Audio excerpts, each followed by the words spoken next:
Guys साइदामा केनमा भएको एउटा camping area रहेछ त्यहाँको हाम्रो क्याम्पिङका लागि जर्नी स्टार्ट सुरु भयो हाम्रो यात्रा अब यहाँबाट करिब 2-2.5 घन्टा जस्तो लाग्छ अनि आज फेरि गोल्डन विकको स्टार्ट दिन जाम हल्का हुनसक्छ होइन पुरै गुगल म्यापमा हेर्दाखेरि रात देखाएको छ आधी जस्तो बाटो लेट्स सी हाइवे अझसम्म छिरेका छन् हामी हाइवे छिर्नु अगाडि चाहिँ आज सायद उयो चाहिँ एटिसी कार्ड राख्ने हो होइन एटिसी कार्ड भने चाहिँ टोल गेटमा अटोमेटिक त्यो रोकेर पैसा तिर्नु पर्दैन त्यहाँबाट अटोमेटिक काट्छ र हामीसँग मसँग एटिसी कार्ड बनाएको नि छैन त्यो अलिकति महँगो त पर्छ तर हेरौँ A few moments later. High ETC only त लेखाएको थियो त्यही त कहाँ हाल्ने ए मान्छे छ कि के गर्छ 正面伝えたいぐらいございます。右上にハートと書かれている台がございますので、そちらに置いてもらってよろしいですか。はい、ありがとうございます。少々お待ちください。すいません、多分あとカードにケース入ってるプラスチックなんケースから抜いてもらってよろしいですか。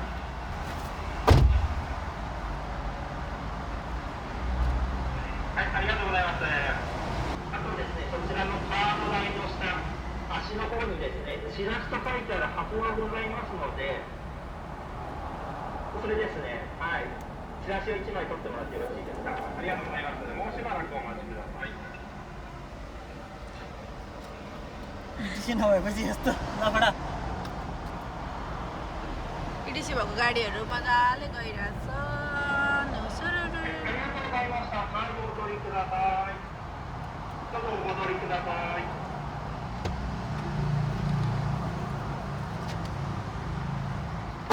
あと住所の確認なのですが、運転免許証の裏面の住所でよろしいでしょうか。はい はい、ありがとうございます。じゃあ裏面の住所に送付させていただきますので、到着しましたら現金のみでのお支払いになりますので、よろしくお願いします。これで手続きの方は完了になります。手前は開きますので開きましたらお進みください。ありがとうございます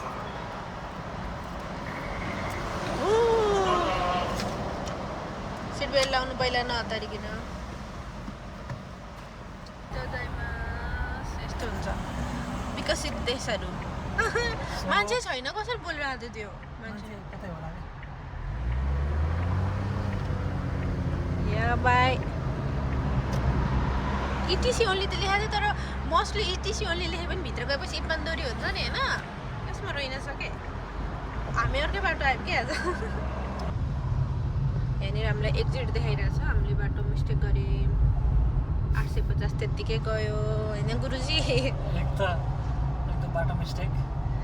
टाइम वेस्ट ETC काट्ने नभएको त्यही पनि यस्तो जाम छ ल एक्जिट हुनलाई पनि यत्रो जाम गर्नुपर्ने 2-2.5 घन्टा जस्तो लाग्छ घरबाट निस्केको 9:30 बजे 11:30 बजे 2 घन्टा भयो हामी अहिलेसम्म घरको वरिपरि छौँ 2-2.5 घन्टा जस्तो लाग्छ सामान के थिएन ब्याट्री थिएन अनि चपिङ बोर्ड थिएन आगो बाल्नको लागि फ्युल थिएन फ्युल लिएर आयो घुम्दा घुम्दै यति ठुलो ठाउँ थियो कि घुम्दा घुम्दै 11:30 भयो अनि अब 2-3 घन्टा लाग्छ त्यही भएर खाना खाइदिउँ भनेर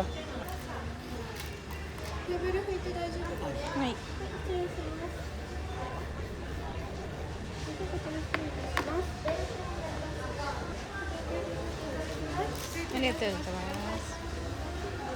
मजा खाना घुरिरहेको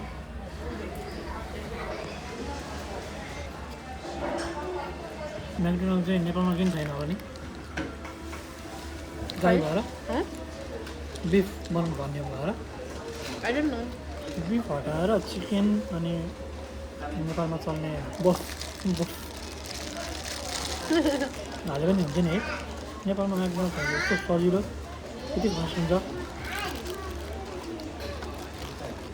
मोमो मनपर्छ सरकारले नै रोक्दै होला क्या फ्रेन्चाइज किन्न सक्नु पऱ्यो नि त जस्तो केएफसी हुन्छ भने म्याकडोनल्ड हुन्छ होइन केएफसी पनि अथेन्टिक भएको जस्तो हुँदैन ए हावा हावा अनि केएफसी खुवाउन है सबै मान्यता प्राप्त नभइकन त कहाँ फर्काउँदैन होइन त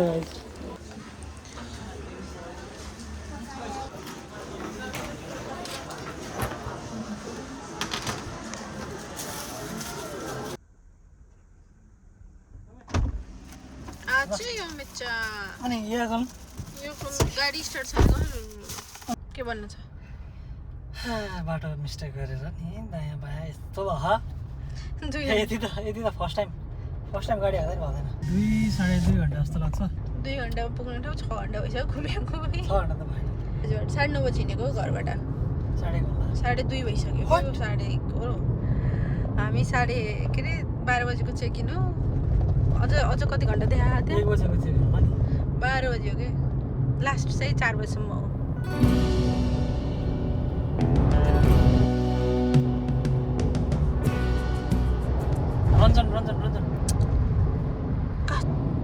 रञ्जन ओ गावा फेरि त्यो रञ्जन आयो भने नजिक चलाउने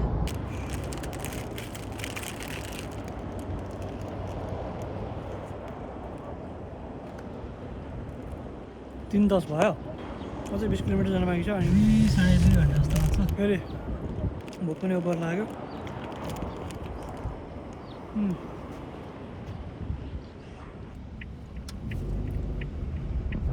हाइवे सक्यो अब हाइवे सकेर हामी गाउँको यो मिठो बाटो यो हरियाली बाटोमा आएको छौँ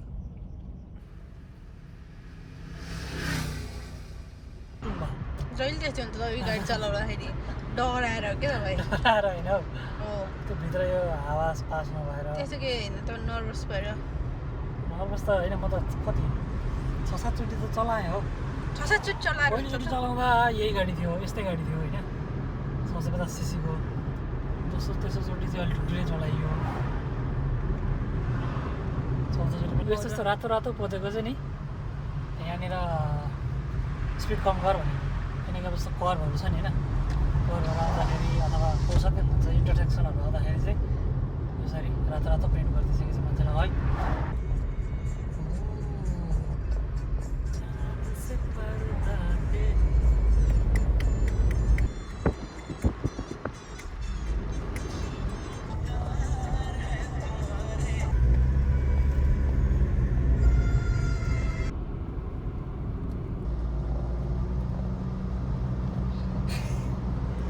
के त हुँदैन होइन अगाडि हेर्नु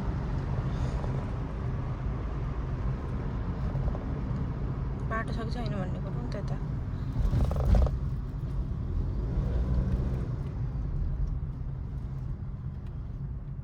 के हो यस्तो बाटो जान्छ गाडी दिमाग खराब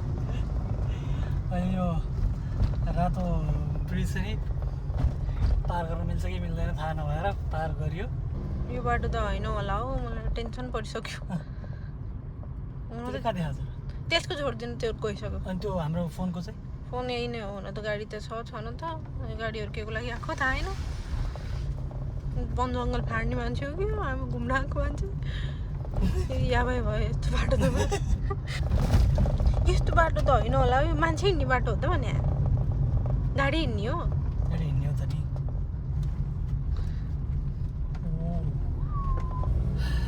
गाइस तपाईँहरू चाहिँ यदि आउनुहुन्छ भने यो बाटो त्यो रातो ब्रिज चाहिँ क्रस गरेर नआउन एडभेन्चर गर्ने हो भने आउँदा हुन्छ होइन त्यो कहाँ हेर्ने ठाउँै नआउँदा हुन्छ एडभेन्चर मलाई त फर्किन गाह्रो नत्र म फर्किसक्दै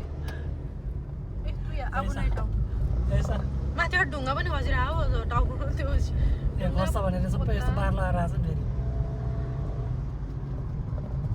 स्वप्नमा पनि यही बाटोले हन्ट गर्छ जस्तो लाग्यो धन्न उज्यालोमै आयो रातिमा आएको भए खसेको कि काटेको क्या माथिबाट खसेको कि हावा हुरीले खसेर यहाँ कोही छैन ल कोही छैन एउटा मात्र गाडी छ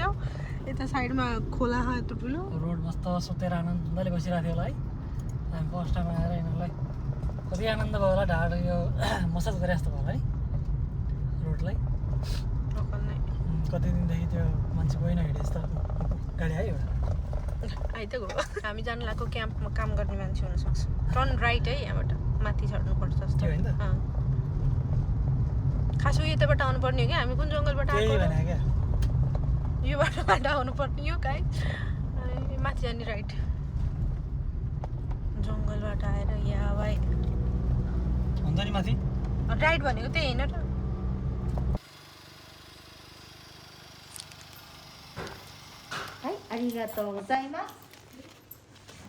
त यो हाम्रो क्याम्प साइट माथि एउटा छ तल एउटा रहेछ अनि तल गाडी रोकेको छ मैले अब बिस्तारै सामान लिएर आउँदै इधर खडा होंगे so this is before after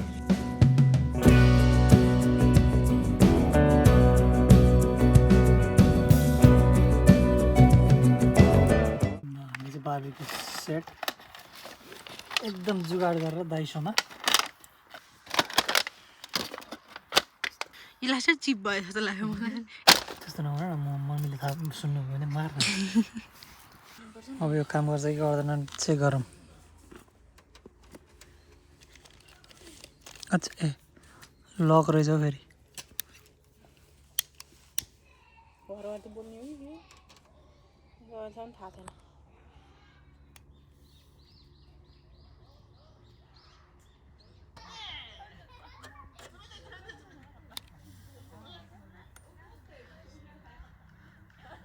बोल्यो है गाइज गाइज उहरू छ कि चारकोलहरू छ कोइला भित्र त्यहाँ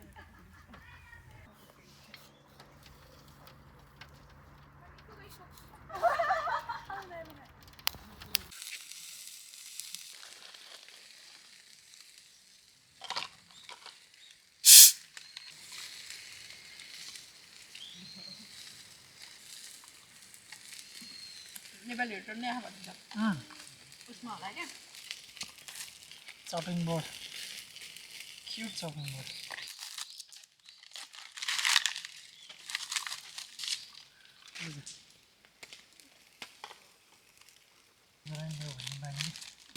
प्लास्टिक धेरै राम्रो लाग्छ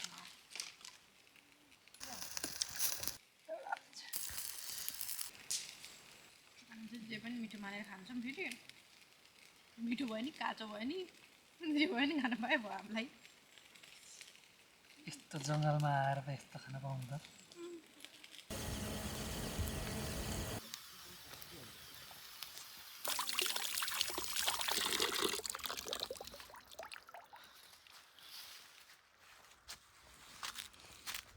अब यो सबै देखेर के भन्छ भन्ने लगभग भाँडाकुटी पिकनिक पिकनिक नेपालमा एक सानो सानो बच्चामा पिकनिक लिन्थ्यो त्यस्तै भयो बार्बेक्यू नै भए पनि हामी नेपाली भइसकेपछि त्यो रातो ब्रिज क्रस गर्दा मेरो दिमागमा के आइरहेको थियो है एकदमै पुरानो ब्रिज होला त्यो छिर्दा छिर्दै के छिरेर बिचबाट पुग्दा पुग्दै पुरानो ब्रिज होला अब यो हल्लिन्छ अथवा भत्किन्छ पछाडि भत्किँदै जान्छ म अगाडि बढ्दै जान्छु स्पिड भनेर त्यही भएर स्पिड बढाइदिएको मेरो भनेको त गाडीमा म्याप राखेर हो क्या मिस्टेक सबभन्दा गलत भयो मोबाइलमा सुरु अघि आइसक्छौँ हामी 2 बजीसम्म यहाँ आइपुग्छौँ गलत त मरेछ त्यो एरिया छ नि त्यहाँ चाहिँ पुरै उज्यालो उज्यालो छ नि त्यो एरिया भनेको चाहिँ टोकियो साइतामा जो सहरको भाग जहाँनिर चाहिँ लाइट पल्युसन ओभरै धेरै छ यो जुन जति पनि तारा देखिरहेको छ नि यो चाहिँ टोकियोतिर अथवा जुन चाहिँ सहरबाट चाहिँ देखिँदैन क्या होइन अहिले यहाँ आएर त्यो देखिया हो त्यहाँ टोइलेटको एस्थेटिक चाहिँ यस्तो बवाल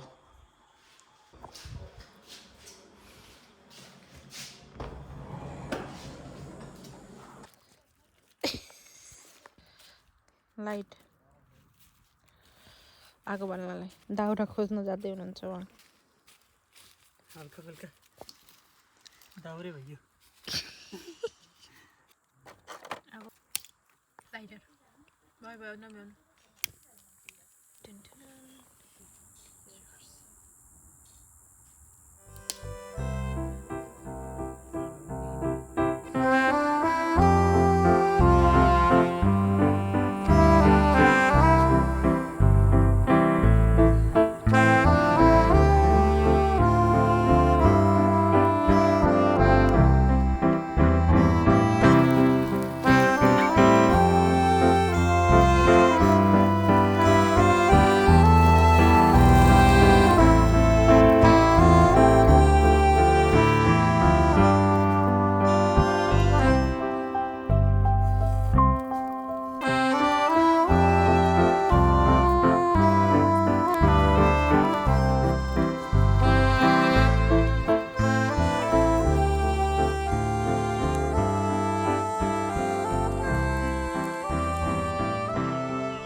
good morning good morning good morning त तिमीलाई ग्याङ गे गर्छ न कफी रेडी छ राति के भयो भने त्यसको कहानी अब यसमा सुनाउँछु मलाई गाइस अचम्मै त होइन अलिक डेन्जरस एडभेन्चरसै कुरो भयो अब राति के भयो भन्ने कुरा चाहिँ हामीले डिस्कस गरिसकेको थियौँ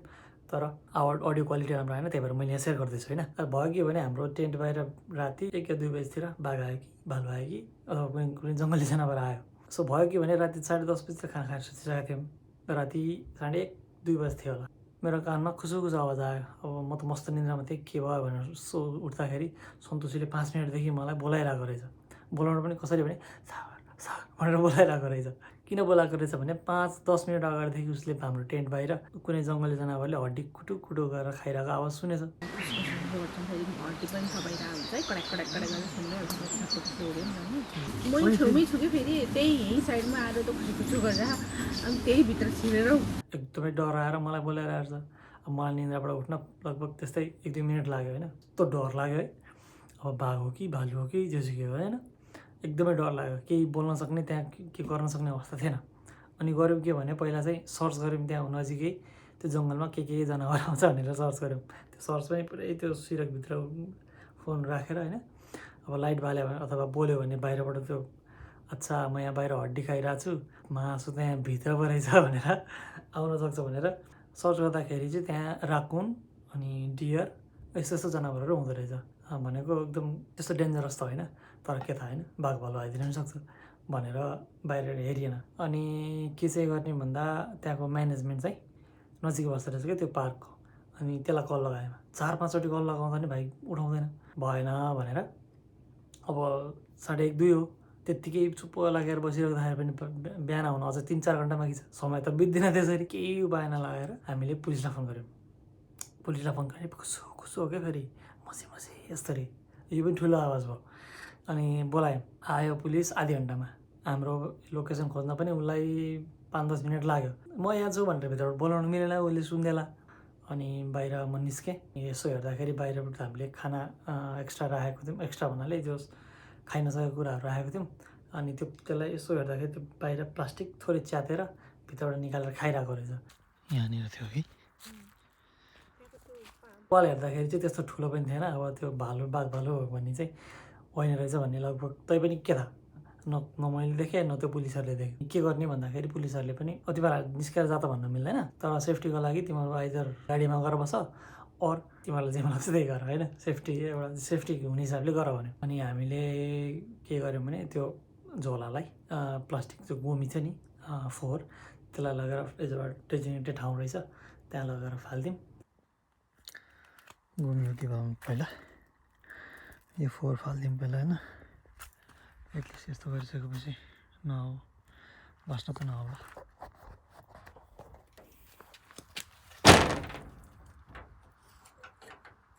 अनि फर्केर आएर अब त्यसपछि पुलिसले ल ठिक छ अब आउँदैन होला तिमीहरू सेफ भएर बस त्यही पनि भनेर उनीहरू गयो पहिलोचोटि गएको त्यो पनि जङ्गल क्याम्पिङ फरेस्ट क्याम्पिङको लागि गएको यस्तो एक्सपिरियन्स भयो एकदम अझै ट्रमा मेरो माइन्ड इज नट माइन्डिङ हिजो आउँदाखेरि पनि त्यस्तो भयङ्कर जङ्गलको बिचबाट पुरा कहाँ फुल गरेर गरेर आएको जनावर निस्कनु भएन नि त बिहानबाटै यस्तै आवाज छ मलाई घरको चाहिँ जान्छु भइसक्यो म कहिले आउँदिनँ रहेछ क्रिकेटको गर्नु अनि यो सब भएको भिडियो किन छैन भने भाइ यस्तो हुँदाखेरि भिडियो बनाउने आँट हुँदो रहेछ भिडियो बनाउने आँट होइन दिमागै चल्दो रहेछ अब भिडियो बनाउला अरे त्यहाँ सकिएला अरे अनि भिडियो के गर्ने होइन त्यो छैन ब्लग लास्टै गर्नु आजलाई हामी